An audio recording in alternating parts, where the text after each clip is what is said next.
ملک کو دینا چاہیے. اس کا مطلب حسن صاحب یہ پیٹرول پمپ اونر ایسوسی ایشن کے مذاکرات حکومت سے ناکام ہو چکے ہیں اور یہ ہڑتال ابھی بھی اپنی جگہ پر قائم و دائم ہے. 100% ہے سر, 100% ہے. آپ کو نظر آئے گا پیٹرولیم ڈیلرز ایسوسی ایشن کوئی پمپ کھلوا نہیں سکتی. آپ کو کل انشاءاللہ یہ چیزیں آج رات 12 بجے سے آپ کو بالکل تمام شہروں کے اندر چھوٹے سے چھوٹے قصبوں سے لے کے دیہاتوں سے لے کے چھوٹے شہروں سے لے کے اور صرف بڑے شہروں میں یہ ہے کہ کمپنی آپریٹڈ بہت سارے پمپ ہوتے ہیں تو وہاں پر شاید آپ کو چند پمپ چلتے ہوئے نظر آئے.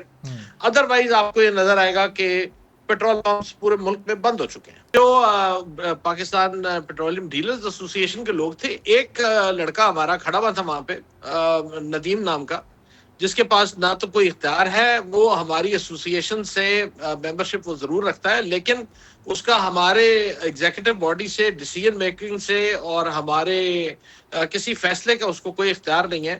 اگر اس کو کسی سٹک سے یا کسی کیرٹ سے کھڑا کر لیا گیا تو میں کچھ کہہ نہیں سکتا ہوں, لیکن اس کا ہماری ڈیسیژن میکنگ باڈی سے کوئی تعلق نہیں. جو ہماری ہڑتال ہے بالکل قائم ہے, اور میں آپ کو یہ بات بتانا چاہتا ہوں کہ جب تک ہمارے سینٹرل چیئرمین ہمایوں خان صاحب خود آ کے اس کا اعلان نہیں کریں گے, اس وقت تک یہ اس قسم کی جو ٹیکٹکس ہیں, مجھے افسوس ہو رہا ہے کہ یہ بڑے نان پروفیشنل ٹیکٹکس ہیں جو اس وقت استعمال کیے جا رہے ہیں, اور اس سے پیٹرول پمپ والوں کے اوپر کوئی اثر نہیں پڑنے والا. یہ کہ ہم اس انوائرمنٹ میں اب کاروبار کر سکتے نہیں ہیں. اس طرح سے توہین اور بے عزتی ہونے سے بہتر ہے کہ ہم یہ پیٹرول پمپ ختم کر دیں اور ہم یہ پیسے جو ہے یہ کسی اور جگہ لگا دیں.